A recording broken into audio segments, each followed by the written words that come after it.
Okay. Hopefully we get some people here. It looks like, well, not yet. I was hoping it might be, but I guess not yet. So, I guess I'll go ahead and get started. Well, we'll give it a couple more seconds here, maybe another minute. You might be wondering why I'm doing this tonight. Monday night, I don't normally do a live stream or any kind of a thing. There we go. Now I can see people are showing up. However, this one became obviously important. Tonight was one of those nights where I was going to just, I was going to relax and, actually I was all ready for bed, actually, even this early, because I got to get up pretty early in the morning. So I thought, well, I'll just go to bed early tonight. And this subject matter, which I've been covering on X and on my community posts here on YouTube for the last 2 days, I think I've been at this. I thought I'd do it tomorrow, and like I said, I was ready for bed and all that, and it just kept bugging me. You know how I do. It just kept, and I said, okay, I'll get up and discuss this. So here we are. Welcome as you come in. Looks like we've got quite a few people already, and this one's going to be an important presentation, I think. It's not really in the spiritual idea, although I'll be covering some Hebrew, Jewish, Israelite things, but it has to do with our situation in the Middle East today and what's going on throughout the world in response to that situation in that little place, over here called Israel, and of course with the Palestinian problem. So let me give you some background as to why I'm doing this tonight and why I just couldn't put it away. I knew I had to continue on and do this tonight. So I gave some posts on X here. It was either Saturday. I think it was Saturday. It may have been Sunday. I can't remember now. Explaining the seriousness of the situation in Israel, the state of Israel, and how things are going there with the Palestinians. And I explained how horrible the situation is, and that there's, considering the history of the state of Israel since 1947, 48, and even the events leading up to that, starting in the late 1800s. And I've talked about this before, so I'm not going to rehash it all. You can go back and look at some of the videos I've done in the last week or two, and off and on about this subject. Um, at any rate, I put this information up and said that there's no excuse for killing, murdering unarmed people, even soldiers, if they're not actively fighting against you, and certainly not unarmed men, women, and children. Absolutely unforgivable. And it was interesting because almost immediately I got a response from a person who identified himself as Jewish, and I also received a video of a rabbi talking about this very subject here that I'm going to cover. And I got into this verbal jiu-jitsu wrestling match, not with the rabbi this time, but with this Jewish man who said that it's that Israel, any Jews, are justified in killing even women and children if the group that they belong to is seeking to oppose, and actually he said destroy, Jews. And I took issue with that, and it became very ugly. So in the description box below are two links to one to my X account, and then another link to not the rabbi's X account, because that whole video is in the first link on my X account. But in the second X account listed there is the account of this Jewish guy who was presenting the right of Jews to commit this, to anybody who opposes them or, in their estimation, seeks to destroy them, which is a very broad situation. I know Hamas's statement has been that they will, they want to totally destroy Israel. I understand that, but that does not go to the Palestinian people as a whole. I'm sorry, it doesn't work. People say, well, they elected Hamas. Well, as I pointed out to you the other night, a lot of Americans voted for our presidents who have done some horrible things. We could go back to, the first Gulf War, the lies there. We can go to Waco. We can go to the 9/11. We can go to Vietnam War. All these things that were done in our name. Well, then, should we all pay the price for it because of our corrupt government? No, no, that's not how it works. And this argument with this Jewish guy, and the problem that I saw with this video of the rabbi, and again, both of these are in the description box below, finally ended up in quite a contest, quite a debate. It even got down to name calling on this issue with this Jewish guy that's in the description box. Now, I'm sorry I have to put up his Twitter account information. I don't want you all to attack him. I don't want you all to jump on his account. Chances are he'll probably take down the tweet or even change his account.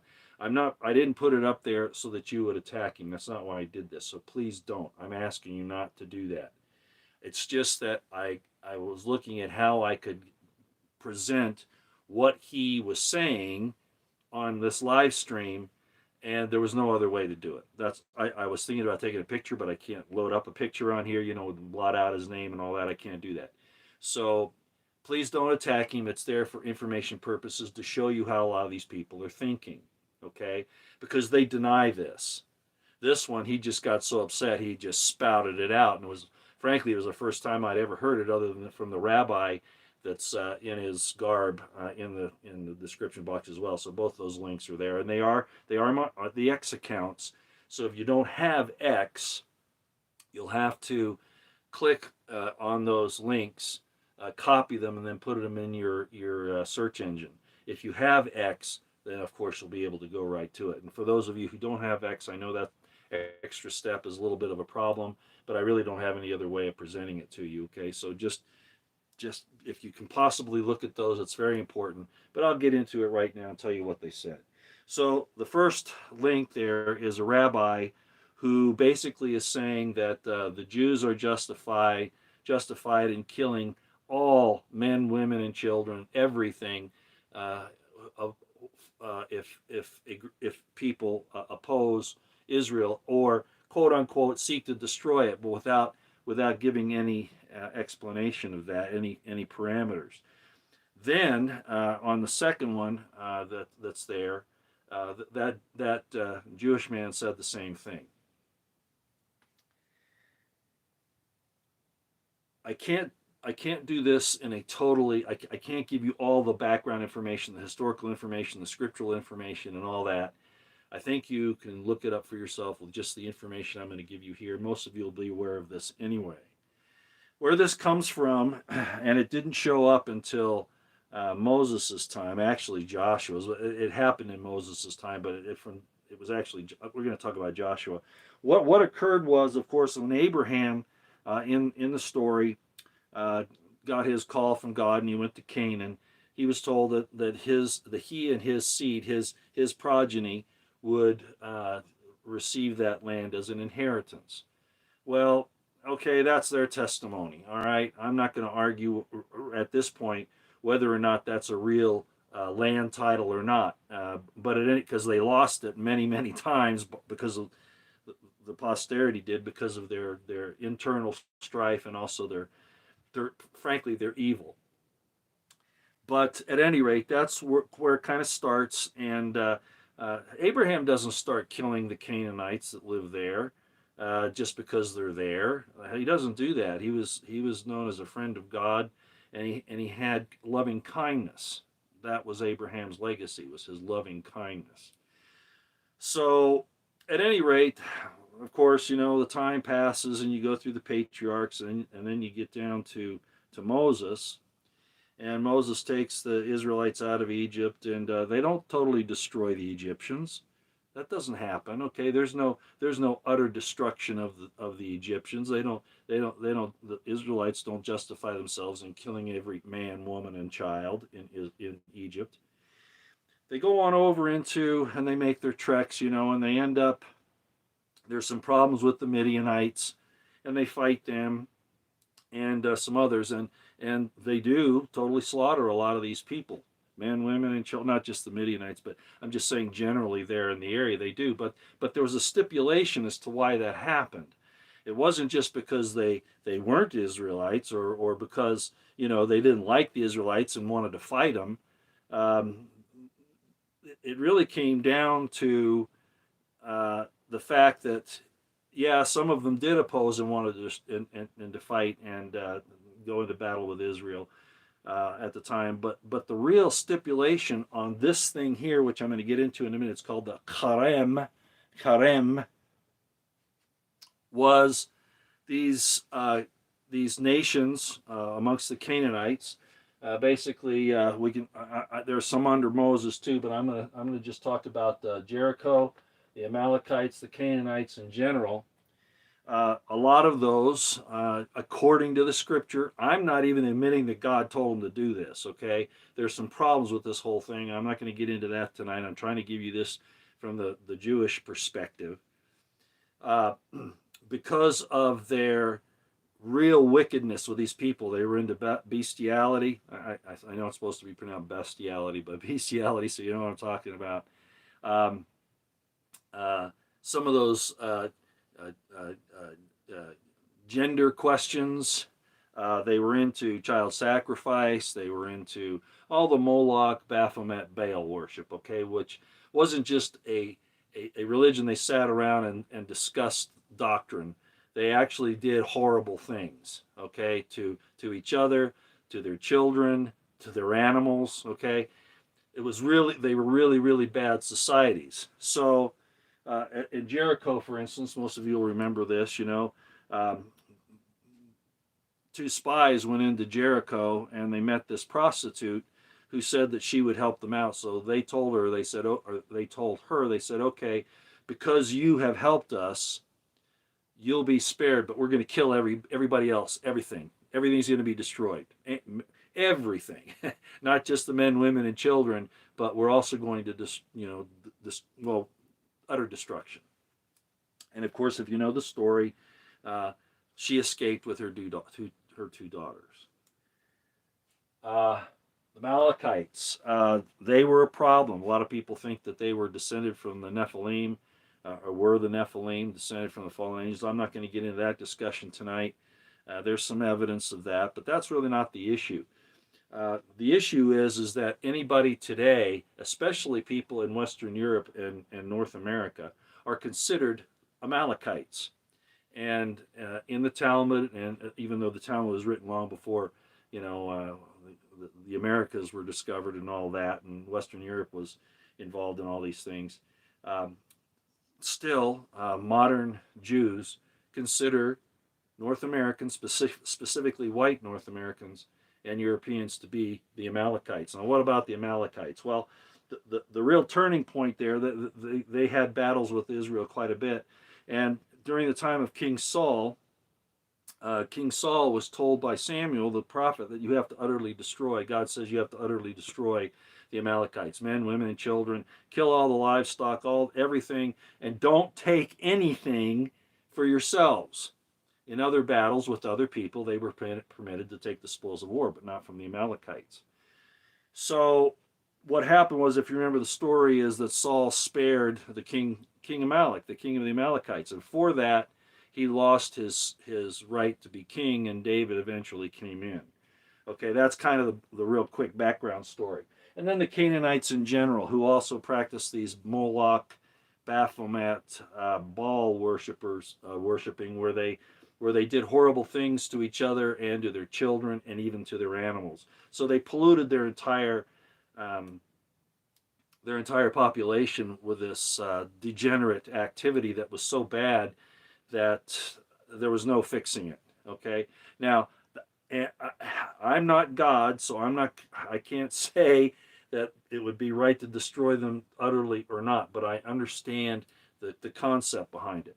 What I want to jump to before I get into the details here is that the Palestinians do not merit, under any circumstances, according to this principle of the Charem, total destruction of men, women, and children, as you'll see this rabbi talk about, and this Jewish man whose link is in there, and those are both on my X or on X. Uh, they don't qualify. Okay, they don't. As a matter of fact, as I pointed out very often, Israel doesn't even obey Torah. Okay, if it was actually the theocracy of Israel, it wouldn't have these, and I can't use the word, they wouldn't have these political affiliated Jews, let's put it that way, running the country.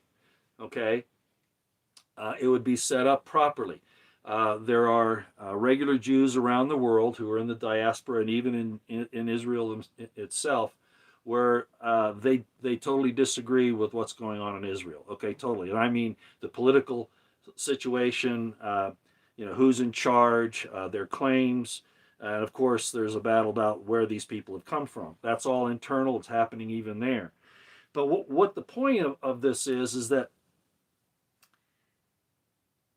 the Palestinians aren't like the people that were in Jericho, the Amalekites or the Canaanites. The Palestinians are Muslims who, even though they have a blood feud with Jews, okay, since they came around, since about 650 A.D. Yeah, they've been in a blood feud. That even started back in Abraham's time between Ishmael and Isaac. That's another story. But at any rate, they don't engage as a society, as a culture, with degeneracy. They're actually quite moral. I know there are exceptions, of course there always are, but to fit them into the same group of people as the Jericho people, the Amalekites, and the Canaanites is wrong. First of all, the Palestinians are related because they're Shemites. They're related to the Jews, the people that call themselves Jews. Jews, you can argue whether it's a religion or a nationality. It's not a race, but or an ethnic group. Well, it's an ethnic group, but that doesn't matter. I'm not going to get into the differences between religion and whether it's a national identification or what. That's, at least at this point, that's not the issue. The point is that they are not, as a group of people, degenerate, even though they have this problem with the Jews, okay, which goes way back, but it was, of course, exacerbated by the Nakab, which I've talked about in a few videos back, which was in 1947-48 when the Jews came into Palestine there and basically stole the land, evicted the people from their homes, the Palestinians from their homes, and even killed them. If they didn't cooperate. It was very ugly. It's all been whitewashed now, all covered up. But people like even well, anyway, I won't get into that. The point is that happened, and I've talked about it over the last few videos. It's called, again, the Nakab. And I showed it to you. You can go back and look at it, okay? There's like 2 or 3 videos back. The point is, even though the Palestinians stand against what Israel has done to them, the requirements of the Charem to utterly destroy, and there's another word for that which I can't use on here for safety's sake. I was thinking about doing it, but I can't because it will definitely hit the algorithm. It basically means annihilation, okay? Palestinians in no way, shape, or form fall into the excuse to utterly destroy them. Okay, they don't. Even though the rabbi and this guy in the description box below said they did. So let's look into the word here a little bit, and then we'll get into some other particulars. So that's it. This of course is a transliteration. Some people just call it harem. That's anglicized, I guess you'd say, but it's actually ha-harem. All right, it's spelled Hate, resh, mem. Now, if you remember when I talked about lo ratzak several weeks back, lo ratzak is the commandment, thou shalt not kill. That's how it's translated. And I showed you that according to Notarikon, breaking the word down, it doesn't mean you can't kill, like in self-defense or even, whatever. It specifically says, like in battle, it specifically says you cannot kill a righteous, innocent person. And then, of course, the question is, well, how are they innocent? That becomes a big issue. They're not innocent because, they're not trying to stop Hamas. Well, are you trying to stop your country from doing the corrupt and evil things that it's doing? People are just so off it. But at any rate, so there are some similarities between these two words, and I wanted to point them out to you because this is the whole point. In thou shalt not murder, lo ratzak, you see you had a resh, a zadeh, and a chet. And I told you what it meant is that you will not stop the righteous person from his ability to exist. Okay, that's basically what it is. The chet means stop. It's a barrier. So basically the word is you will not stop a righteous, innocent person from continuing his existence. That's basically what it means. In other words, you can't kill an innocent, righteous person. The Charem is exactly the opposite. Here's the hate here. That's a barrier. You have the resh, that's consciousness or, thought, you're alive kind of a thing. And then mem. What this means is that you will stop conscious thought here in mortality. In other words, you'll kill them. This is utter destruction. It's more than kill. It's utter destruction. Men, women, children, animals. Also, you don't get to take the spoils of the war, their property or whatever, like their trinkets, whatever. You can't take that with you. You got to leave it all alone. And if you do that, you can be executed for it because you're violating the law. But at any rate, so you get the idea. There's some similarities in these two words, and they have to do with sustaining life, don't take it, or utter destruction. And this is what the Israelites were commanded to do amongst these people here. Okay, and I'm not going to get into all the details of that, but again, I'm telling you that these people here were doing horrible things to themselves, their children, feeding them to Moloch in the fires, violating them. You can imagine what we're talking about here. Their animals and everything. It was really, really bad. Okay? Again, the Palestinians do not fall in that category. All right. So this utterly destroy Charem with these two guys that are in the description box, and with many Jews who don't talk about this, but this is in the Talmud. It's explained in the Talmud. They're given a pass, okay, very similar to the way the Muslims are given a pass to kill Jews, okay, in the Quran and in those writings. But at any rate, the problem that we have here is that, again, they say that if you seek the Jews' destruction, and they'll go so far as even saying opposing them, and I'll show you why that's the case here in just a minute, they have a right to totally annihilate you, your wife, and your children. Yes, that's what the Charem means. And it's still taught, as you'll see in the description box below, today. Now, most Jews, especially the ones in the diaspora who don't go along with the whole concept of the state of Israel, they're aware of this, but they also know that they're supposed to be a blessing to the nations. Okay, a blessing to the nations. That's why God spread them out. So they don't think like this, at least not overtly. But with the political Jews, again, read between the lines here what I'm explaining, or those who say they are Jews and are not, that are political. Do you understand what I'm saying to you? It rhymes with lions. Okay. I just got to be careful here when I'm doing this. They really do try to get along with people, and there's nothing wrong with self-defense, but they're not seeking to to annihilate all the men, women, and children, as we see the attempt going on right now, and the justifications for it that they try to do here. The reason why I said that they include opposing the Jewish standpoint or Jewish supremacy, and that's really what this political movement is, of course, and it's talked about even in the Old Testament, that they have they're superior and those kinds of things, but nobody ever questions them. That everybody wants to come after white people primarily, because for one thing, the Jews think that we're all the Amalekites, and that should worry you because they say they can kill you just for being an Amalekite. The problem is the Noahide laws. These are Talmudic interpretations of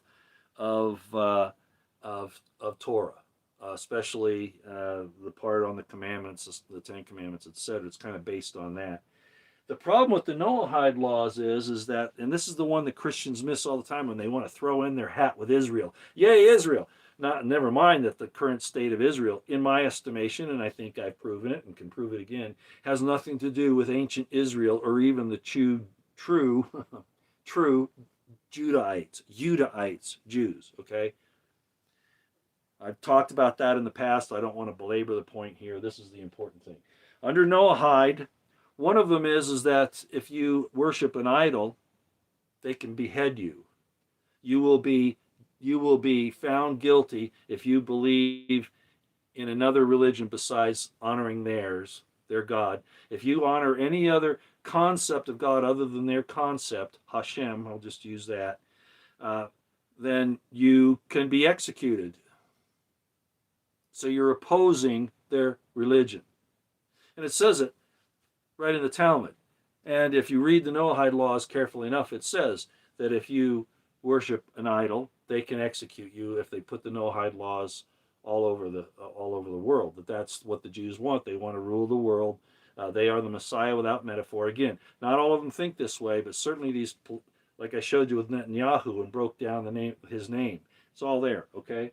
So this is why I say it's not just seeking to destroy the Jews to apply Charem in their minds. It's if you oppose their doctrine, their religion, which goes to the Noahide interpretations, which mean if you believe in Jesus Christ and want to worship him, they can kill you for it.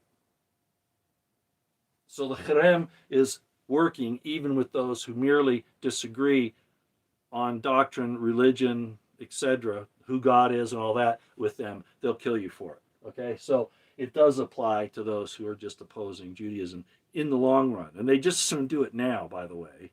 Again, this isn't all Jews, although all Jews understand this. How they would apply it, I'm not going to speak for them. I follow Torah Jews and Torah Judaism. There are two accounts on X where they explain all these things that are happening in Israel, the state of Israel now, and how bad it is, the way Israel has treated the Palestinians. And in America here, you should go follow them if you're on X. Torah Judaism and Torah Jews. They're two separate ones. Torah Jews is one, Torah Judaism is the other. The way the propaganda is working right now, anybody who doesn't go along with, you can see this political movement now, with this situation, where you're trying to stick up for these poor Palestinians for the situation they've been in for the last 70, 75 years, you're the enemy.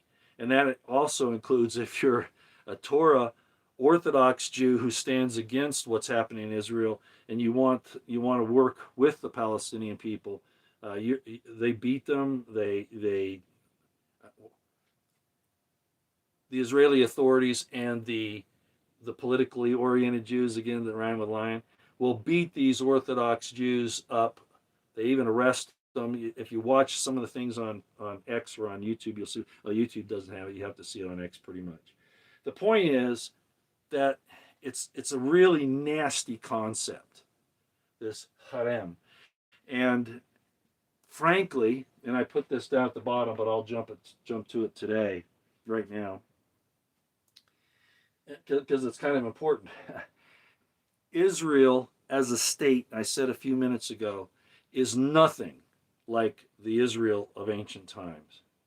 It doesn't follow Torah as a nation state.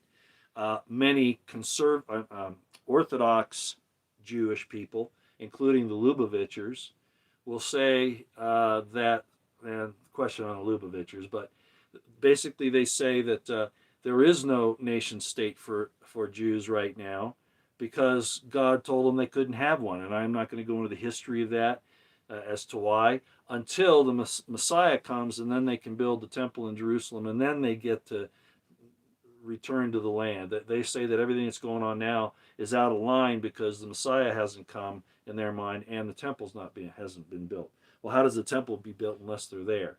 Well, I'm not going to get into the particulars of that, but that's the basic understanding of why many Orthodox Jews do not go along with the state of Israel existing as a nation state.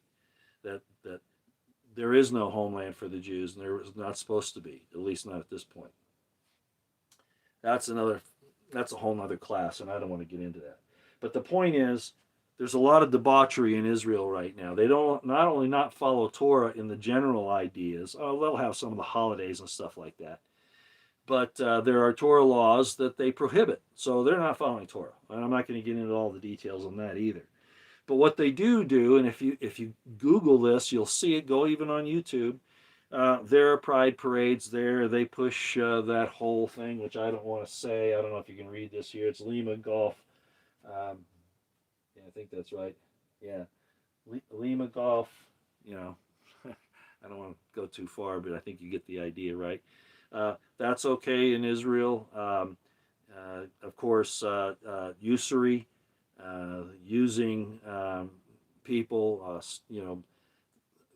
mean, I'm going to point this out. I hope it doesn't cause me a problem here, but the USS Liberty, okay, just as another example, and a lot of other things. So seeking to steal from others to get yourself ahead through the use of plunder, it's prohibited in the Torah.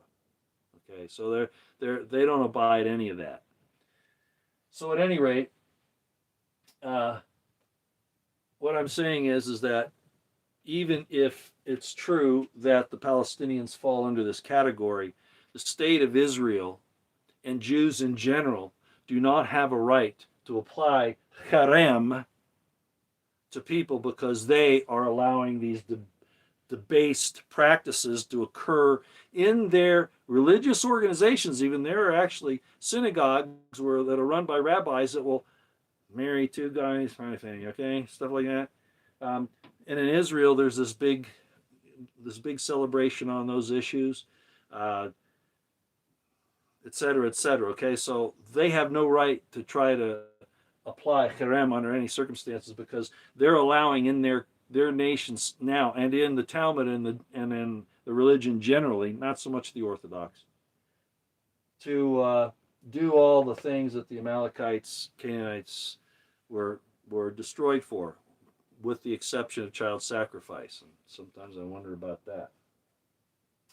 Okay, so in other words, the current state of Israel is not the redivivus of ancient Israel. And as a matter of fact, since they say they're all Jews, Jews are one tribe. If you say a Jew is a Judahite, that's one tribe out of 12, and I've talked about that before. And all those others, besides the Judahites, are Israelites too. So to call this country by that name when only Judahites are there is deceit. Now, if you watch the history of how Israel came about, they weren't originally going to name that area Israel. They were thinking, well, maybe Judea, some other names to identify with the Jews. But then, as I explained on a video here a few days ago, they decided on the name Israel because then they could tap into the Christianity of the West for support, even more than what England and the Balfour Declaration and the Rothschilds gave them. So they basically, well, you can tell I didn't really prepare too much for this. I gotta reorient something here. They're not the Israel of old. I'll just put it that way. Okay, so the state of Israel is not a redivivus of ancient Israel. It doesn't correctly observe Torah. It's got tolerance of debauchery. And I name one of those here again. Okay, Lima, Golf, Bravo, Tango, Quebec. I think you get the idea. Um, and they have an absorption, like I said, a tolerance of the behaviors originally targeted by Charem, and I already mentioned what those were. Okay, so I think all of that also comes to play in this whole deal about why they think that they can utterly destroy men, women, and children, especially the women and children. So I had this one guy, he's listed there in the description box, not the rabbi, the other guy, and he says, I've studied Torah, you don't know what you're talking about. Well, okay, that's a, whenever you get three Jews in a room, you get five opinions. So, I don't get upset with him disagreeing on that.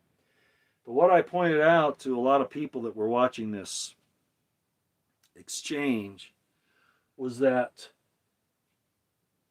just because you read something, and a lot of Christians in particular are not going to like this, probably a lot of Jews won't either, Christian generally or whatever, they're not going to like what I'm saying here. But the Tanakh, that's the Old Testament, Torah, Nevi'im, the prophets, and Ketuvim, the writings, is a sifter. There are contradictory things, which I've talked about a lot on this channel, that are in there. And the question is, why are these inconsistencies there? My explanation of that is because God wants to see what you'll do if you don't know Him. What's in your basic character? Are you going to do what's righteous because it's part of you? Or are you going to do it because there's some law in the Torah that you know about and God's going to punish you if you do it? Well, in that case, you're not truly converted, right? You're not truly a righteous person. So, the Tanakh is a sifter. If you can find an excuse to do something in there that is actually immoral, unjust, ungodly, whatever, even if it says God said to do it, if you rush to do it, you are rushing to do evil. And you're using that evil, the reason to do that evil, because God said it was okay in your understanding. That's why I say it's a sifter. The Tanakh is a sifter. Even the New Testament is, but that's not really the subject matter for tonight. Okay. I've also talked about in the last few days the idea of Jeremiah 8:8, where he admits that the scribes who are writing the Torah and the Tanakh generally are lying at times. The lying scribes of Israel. Jeremiah 8:8.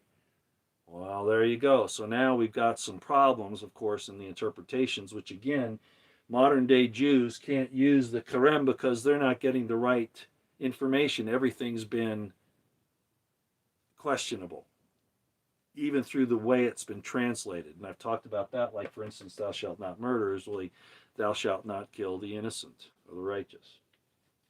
So Jeremiah 8:8 talks about the lying scribe. So that then brings the requirement back on you to use the Spirit of God, if you can get it, or at least to do the right thing, despite what the Scripture might tell you can do, like go destroy all the Palestinians because they fall under the umbrella of instituting the Charem, the total destruction, because they don't agree with us, right? Doesn't work. Because you're misreading the Scriptures. In the New Testament, it's saying because you ask amiss, you have another agenda, and you're asking amiss to try to get around righteousness. Another one that's really important is in 1 Kings 22, 20 to 22, and some of you will know what this is. Again, 1 Kings 22, 20 to 22, and it kind of goes along to some extent with Psalms 82. It's kind of similar in that regard. What happens here, if you go read it, and people try to make all kinds of excuses for both Jeremiah 8:8, what they think it really means, which is not it at all, because they're trying to get away from the situation in Jeremiah 8:8 there with the lying scribes, because it calls into question some of the written scripture, right? But in Kings, there's a real problem for people, because here what happens is there's King Ahab, and he wants to go fight this war, and so he goes to his prophets, and he says, "Well, should I go and do this?" And they're all, "Oh yeah, yeah, do it." And God keeps telling him through his prophet, "No, no, you can't do this." He's been talking about God's prophet Elijah or Elisha. I think it was Elijah at this point. No, I think it was, yeah, it was Elijah. So he sends him these prophets. God does, and they're all lying to him. All right, or I should say, the Ahab's prophets are lying to him, and the other one are saying, "Yeah, you'll win the battle. Go to the battle," and then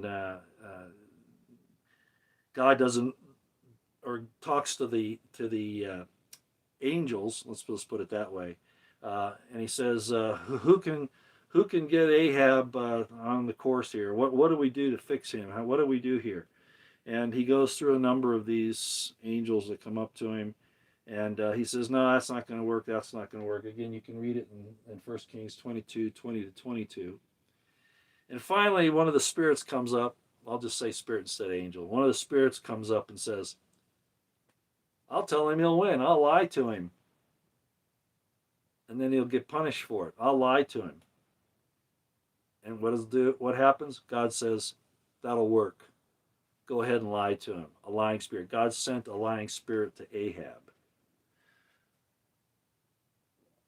My point in those scriptures and those explanations is that what it says in the scriptures about things as serious as killing somebody or taking vengeance or whatever, you better be careful, because there might be things in there that are, even in the scriptures, that are testing your heart and mind to see what you are. So just because the scriptures say you can do it doesn't mean that God isn't testing you to see if you have your own fortitude based on righteousness, okay? And finally, I'll bring up Dan 5:25. This, of course, is when Belshazzar, the king of Babylon, is doing some crazy stuff. And Daniel comes in, and that he's trying to get him to get back on course. And finally, the hand comes out of the cloud, right? There's some mist in the room, and a hand comes out and writes on the wall, and it says, "Mene, mene, tekel, upharsin," which many people should know, means you have been weighed, you have been measured, and you've been found wanting, and you're out the door. You're gone. All right? Well, people will try to apply that idea, that story, just to, like the Babylonians, or just to Belshazzar in that case. But if you look at what happened and you turn it around and you look at you or your organization or whatever, I think you get my idea, my point. You look at yourself and you'll say, "Wow, if I do this thing, I'm going to be weighed and found wanting." In other words, the concept of you can make mistakes, big ones, and I think everybody knows this, can be applied, the story of Belshazzar can be applied to everyone. That we're being weighed and measured, and hopefully not in the end found wanting. But that travels over to everyone else, of course, that believes in God, but specifically these Jewish characters. Because what that means is, if they read that, they've got to realize that they aren't the purveyors of justice the way they think they are. Does this make sense? Maybe I'm getting off too far in the weeds here. But at any rate, the point is that the Tanakh is a sifter. Lying scribes in Jeremiah, a lying spirit sent from God to Ahab, and of course Dan with the "you have been weighed, measured, and found wanting." Now, to kind of finish this off, I might also point out, I think maybe I didn't say this, that this guy who was on there, he was saying, well, if you seek to destroy the Israelites, then we can totally kill all your men, women, and children. And I told him, I said that was a very specific circumstance that happened under certain specific times. And then he tried to say, no, it's perpetual. And I brought up to him, I gave him one example. I said, well, what happened to the Philistines? Didn't happen. I mean, you did have the Samson thing, where he goes in there and he pushes over. That happened way earlier, by the way. Anyway, that was back in Judges. But the Philistines were still around. They weren't totally annihilated even after David defeated Goliath. They didn't totally annihilate all their men, women, and children. So how come if the Philistines were trying to destroy Israel at that time, they didn't fall under this? Because those other situations that I talked about here, the debauchery, the bestiality, the Moloch and Baal worship, where they, child sacrifice, all that kind of stuff, okay? So the Philistines disagreed with Israel and even wanted to take them out, but they were never put under Charem, never. All right, and to kind of finish off here, sorry I got going around here a little bit. I'm thinking that I'm going to go ahead and go here. I put this down earlier. I said to myself, what is the percentage? This is going to be a problem. What is the percentage of the Abrahamic religions in the world? Christianity, Islam, and Judaism. Again, I'm going to tell you that the idea of Jews and Israel are not the same thing. Jews, Judahites, if they are real, or if they've converted or whatever, Jews or Judahites are one tribe out of 12 in the nation of Israel. Okay, so they can't negate all those, and they've gone through with the Talmud and other things all kinds of machinations to say that they're the only ones left and that they are Israel. Well, no, that's not true. But that's another one of those. You got 3 Jews and 5 opinions, or Christians for that matter. But I decided I'd show you this. Remember, I gave you a video a little while back, and I mentioned in the video that the 666 is tied to the idea, of course, of the Antichrist and the beast and the devil and all that kind of stuff, and that the man, that'll be the number of a man, that whole thing. And I showed you, I said, the book of Revelation says that by the plagues, a third of mankind will be killed. A third. And I pointed out then, I said, what is the percentage of Christians in the world? And it's about 32%, almost a third. And I pointed out that this is a problem for this whole 666 situation. You can go back and watch it if you like. It's, I think, the last 1 or 2 back. So here's the breakdown. This is going to surprise some people because it fits right in again. So what are these scriptures talking about, and how does this fall under that they can cut your head off if you believe in Jesus? Okay. Christianity is 31.1% of the world's population.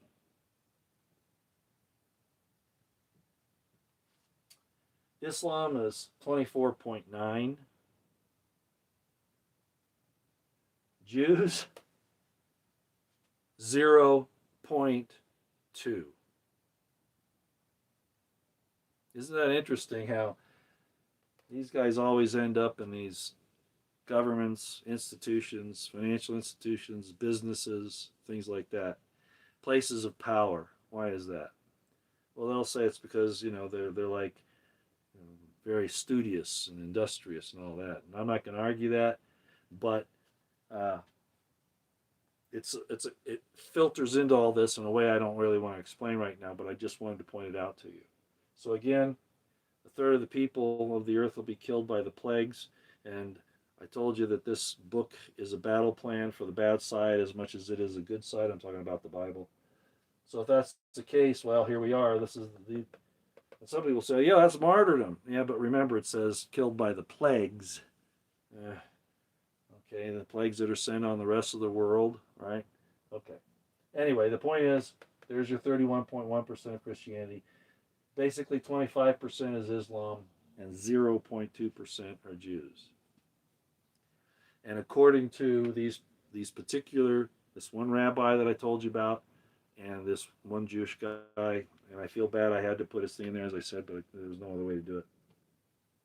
And if you really push the Jews, if you really pin them down, they're going to agree to this. Okay, they'll give you mitigating circumstances, but they still believe it. Okay, and this comes to a situation also, and I knew this was the case. There's a well-known alternative media, although she's broken into the mainstream media to some extent, and she ran for Congress in Florida back at the last election, maybe the last two. And of course, I'm talking about Laura Loomer, and I don't really like to bring up names, but she's one of the ones that got me concerned about this thought process that they're going through, because she believes in this. And she believes that the Palestinians should be totally extinct. But there are Christians that think that too, because we have this evangelical thing that I talked about a little earlier, and throughout a lot of the rest of Christendom too, that this state of Israel, we have to support it because it's God's holy land and God's people and all that. We've really been propagandized, and for those of you who question that, you can go look at my religion and my Eisenman series, and I explain it in depth all through there. Okay, so I'm not going to do it here. But I got into trouble with I've never met her before, but she's from Utah, and she's been in the reporting business for a long time, and she put out that it's okay for Israel to do what it's doing to the Palestinians right now, and I called her on it, and she came back and she says, well, they,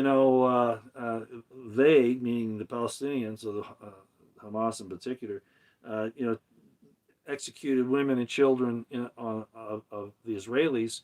So tough luck, the Israelis can do that to them. And I called her on it, because she's falling into this in an unjust cause. I'm not going to mention the name, but just to let you know that happened. This is dangerous, and it's pushing the world into a very dangerous place, as most of you know, I think, at this point. Okay. I guess I'll leave it there, but I wanted to at least touch on it tonight, and I had to stop myself at least 2 or 3 times during this presentation to run through my head, really, should I say this? And I apologize for that. It's one of those things that you think that I'd figure out before I go live, but these aren't scripted other than, this kind of information here. So my fill-in information that I talk about isn't there. So sometimes I have to stop and say, yeah, let's see now. Is this really something I should say? And I kind of stopped there a little bit ago when I was saying that unfortunately most Christians do go along with this, with hoax in the Middle East. And it's going to prove to be part of the reason why they run into so many problems. Again, I'm going to tell you, do not allow your loved ones to join the U.S. military. If you're in the United States, do not discourage your relatives, your friends from having anything to do with it, even if they start the forced process. If you can read between the lines, you got to vote on this, and one of the ways you vote on it is say no. I'm not going to go and spill blood for you. I vote against that. I'm not going to do it, especially, and we've got to do it. We've got to do it. If you're in other countries, same thing. I know it's difficult, but this is coming down to this thing here, and protecting your daughters in particular, your sons too, but particularly your daughters. Okay. I guess that's all I got. I better let you go. What's this say? Draft is mandatory, though. Well, that's what yeah, but that's what I'm saying.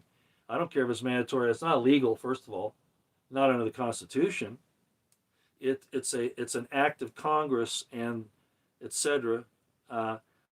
that forces you to do something that you didn't vote for. And this is getting into, representative government and all that stuff. But the way we vote to go to war, and if we think it's worth fighting, is if we decide to volunteer. That's how the people in the end get to decide, because the government is not. It's, remember, it's we the people do ordain, not the government ordains the people, right? I know. Again, legal man, U.S. Crime Review on X. He'll be laughing at me for saying, don't talk about the Constitution. I'm aware of that. The Constitution is really worthless at this point. But the principles are still right. If they force you to go, especially force you to in a situation where you're going to kill people or end up yourself, or your daughters are going to be exposed to it, that's one of the problems Israel has. I don't want to get into that. I better not say. That's one of the things I think about. Uh, a lot of their young ladies were killed, and soldiers were killed in the last couple of weeks, and a lot of it was by their own fire, by their own, by the IDF did it. Uh, there's a situation with one of the listening outposts, command posts, where they actually called in artillery on their own artillery onto the place because they were being quote unquote overrun. We were first told that it was the Hamas that killed all those people. It turns out it was IDF fire. Things like that. I'm not going to get into the whole thing about the false flag and all that. That's not really the purpose of this tonight. Okay, I'll leave it there. We might cover it again at some point a little bit. Again, the bottom line is the really militant Jewish people say that it's okay to kill your men, women, and children if you seek to destroy the Jews, whatever that means. But they also go towards the Noahide laws, where if you don't worship their God, in other words, if you worship Jesus, then they get to behead you, they get to kill you. All right? So it isn't just trying to destroy the Jews, it's also comes down to even opposing their doctrines, or not choosing to live by them. Let's put it that way. You don't even have to oppose them, just not choosing to live by them according to this. They can take your head off, which is why I have been against the Noahide laws. Some of them sound real reasonable, most of them do, but this is the big one about idol worship and how they define it. Okay, well, I think I'm done for now. I hope this has cleared up some. It's probably clouded some minds too. We've been here almost an hour, but I felt it was important that I bring this up because this is still part of what's driving what's happening in the Middle East today. Um, Iran saying they want to obliterate Israel. Um, Sorry, you can't use this because you're not. The Jews, even on the present day, aren't under a circumstance where they can righteously, justly impose that. And it was specific circumstances. Under most battles that the Israelites fought, uh, they were supposed to use humane things, okay, and one of which was provide an escape route. They would give the enemy one way out if they wanted to take it. Kind of like what Netanyahu's pretending to do with the Palestinians in the Gaza right now, where he's told them to get out. The problem is they can't. There's nowhere to go except out in the Sinai Desert. Even if they could get out, which they probably couldn't because there wasn't enough time, and there are too many people. But it's a whole different situation, okay? And to try to conflate the two anciently and by the modern Jewish people is just wrong. It shows a real dangerous group of people as much as any other you want to name. And I'm really going out on a limb here, but yeah, Laura got me, as did some other people, and I was really upset. A lot of people that I followed on X, who I've had a lot of respect for, are judging what should be done based on religion, not the circumstances as they actually present themselves. In other words, their prejudices about Israel, for instance, being the chosen people, they'll just go with it, right? And whatever. So some of these people have that attitude, and I'm really disappointed. And it just shows me that the sifting process really is happening. And just little things like this, we find out who has God's law written in their hearts and minds. That is, love God and love your fellow man. And this whole idea of, even in the Old Testament, it talked about a form of repentance many, many times. It wasn't something new in the New Testament. So all these people and I still have respect for them, but they're just jumping on the bandwagon that Israel can do whatever it wants. That'll come back and judge you, you people that have that position, that frame of reference, that blind loyalty, if you will. I'm going to call it that. Man, you're just asking for that to come back on you. You're going to suffer some really horrible things. You can't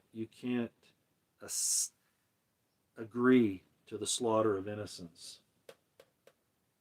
To agree with it is to definitely go do it in your heart. You're violating that.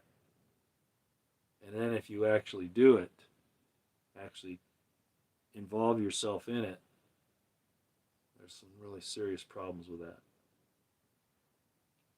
Christians have lost their way, if they ever had it, and I've talked about that many, many times. Things aren't like they were in the first century, and a lot has been upended and distorted, which I've talked about ad infinitum, so I won't do it here.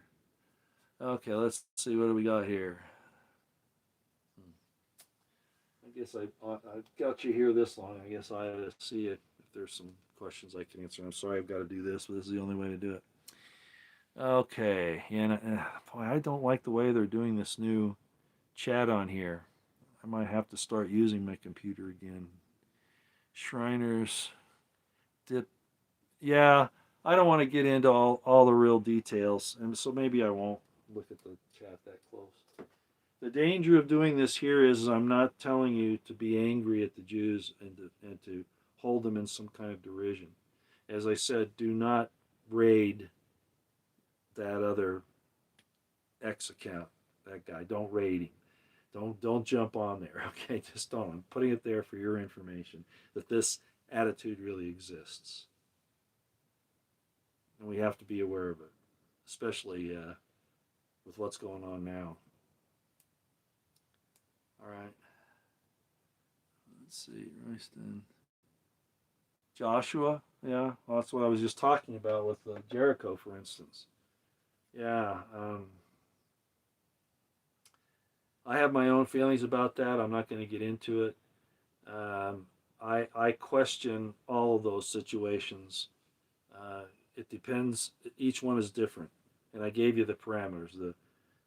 Not just the worshiping of false gods, not just that, or other gods, as the case may be, but actual debauchery and evil, feeding your kids into the fire.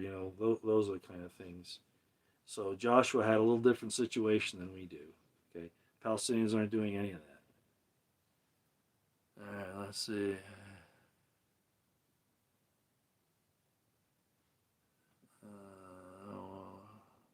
Yeah, I can't really read that stuff. The way it's on there now, I just can't. The background, it's all that.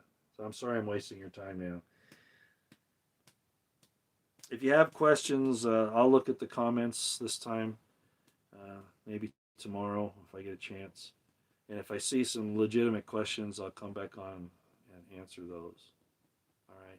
This is a very sensitive topic.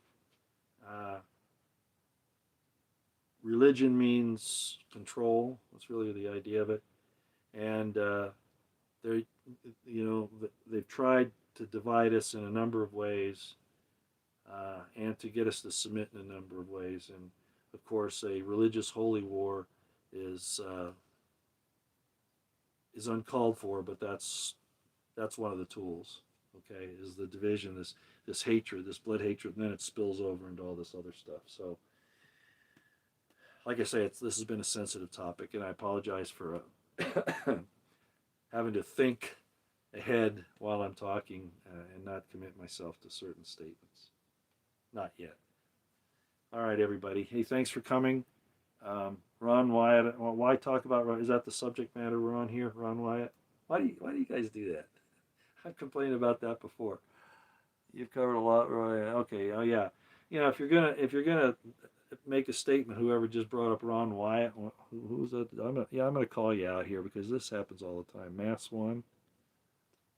Stay on the subject matter. Okay. Pretend like this is a university class, and this is the subject matter. So if you want to have a comment about something like this, then it's worthwhile. But you throw in Ron Wyatt there, and I'm not even going to cover him tonight. Okay, I probably never. I've mentioned him a few times, but I'm not gonna get down in the weeds about it. So yeah, let's stay on the topics. Okay, you should be talking about this amongst each other. Yeah, and that's what's efficacious. Bringing up something that's out of the theme of the presentation is just not worth it. Okay. Hey, thanks everybody. We'll see you next time.